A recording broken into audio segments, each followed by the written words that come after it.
Di tengah hiruk-pikuk kota Kufah yang ramai dengan para pedagang, ulama, dan penuntut ilmu, lahirlah seorang anak yang kelak akan mengguncang dunia keilmuan Islam. Namanya adalah Abu Hanifah, seorang tokoh yang tidak hanya dikenal karena kecerdasannya, tetapi juga karena keteguhan prinsipnya yang luar biasa. Kufah pada masa itu bukanlah kota biasa. Ia adalah pusat peradaban Islam yang dipenuhi dengan perdebatan ilmiah, diskusi hukum, dan pertukaran gagasan dari berbagai penjuru dunia. Di jalan-jalannya, para ulama berdiskusi tentang Al-Quran dan hadis, sementara di pasar-pasar, para pedagang menawarkan barang dagangan dari negeri jauh. Suasana ini membentuk lingkungan yang kaya akan ilmu, namun juga penuh tantangan pemikiran. Abu Hanifah tumbuh di tengah keluarga sederhana yang berprofesi sebagai pedagang kain. Ayahnya dikenal sebagai sosok yang jujur dan pekerja keras, nilai yang kemudian tertanam kuat dalam diri Abu Hanifah sejak kecil. Sejak usia muda, ia sudah terbiasa melihat bagaimana kejujuran dalam berdagang bukan sekedar prinsip, tetapi juga ibadah. Namun, yang membuatnya berbeda dari anak-anak lain adalah ketajaman pikirannya. Ia memiliki kemampuan berpikir yang luar biasa, mampu memahami persoalan dengan cepat, dan seringkali memberikan jawaban yang tak terduga. Meski demikian, pada awalnya ia tidak langsung menekuni dunia ilmu agama.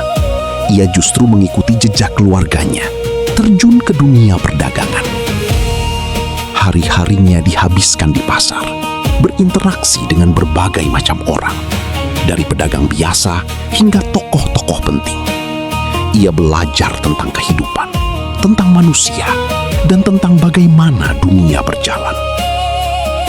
Namun di balik aktivitas itu, ada sesuatu yang perlahan tumbuh dalam dirinya. Rasa haus akan ilmu yang tidak bisa diabaikan. Suatu hari, takdir mempertemukannya dengan seorang ulama yang melihat sesuatu yang tidak dilihat oleh orang lain. Ulama tersebut memperhatikan cara Abu Hanifah berbicara, cara ia berpikir, dan bagaimana ia menyikapi persoalan. Dengan penuh keyakinan, ia berkata bahwa pemuda ini memiliki potensi besar untuk menjadi ahli ilmu. Perkataan itu bukan sekedar pujian, melainkan titik balik dalam hidupnya. Sejak saat itu, Abu Hanifah mulai mengalihkan perhatiannya dari perdagangan menuju dunia ilmu.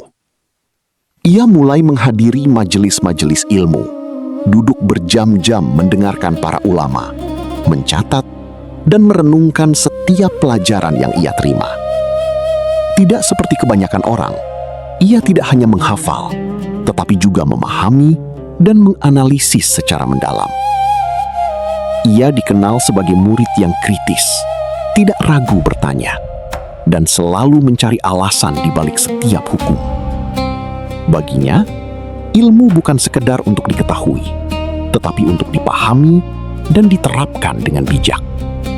Pendekatan inilah yang kelak menjadi ciri khasnya, menggabungkan dalil dengan logika yang kuat. Namun perjalanan menuntut ilmunya tidaklah mudah. Ia harus menghadapi berbagai perbedaan pendapat, perdebatan sengit, bahkan keraguan dari sebagian orang yang belum memahami metodenya.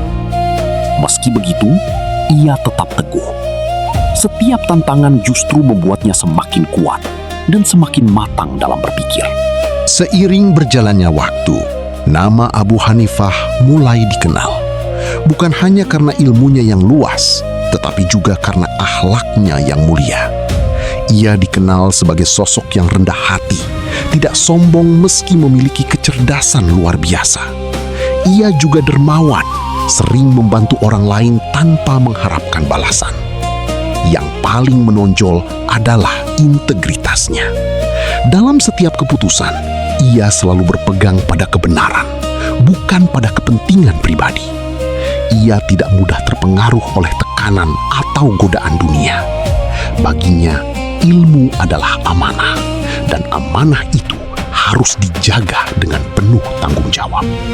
Di tengah popularitasnya yang terus meningkat, Abu Hanifah tetap menjalani hidup dengan sederhana.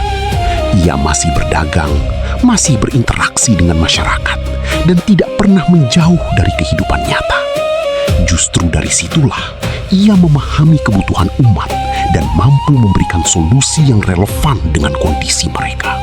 Namun, tanpa ia sadari, semua yang ia jalani, ilmu yang ia kumpulkan, prinsip yang ia pegang, dan reputasi yang ia bangun sedang membawanya menuju sebuah ujian besar.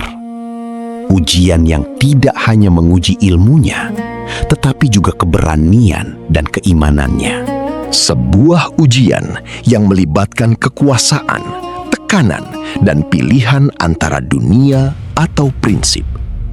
Lalu, apa yang terjadi ketika seorang ulama berani mengatakan tidak kepada penguasa? Yuk, lanjut nonton part 2, karena di sanalah konflik besar itu dimulai dan hidup Abu Hanifah berubah dari sebelumnya.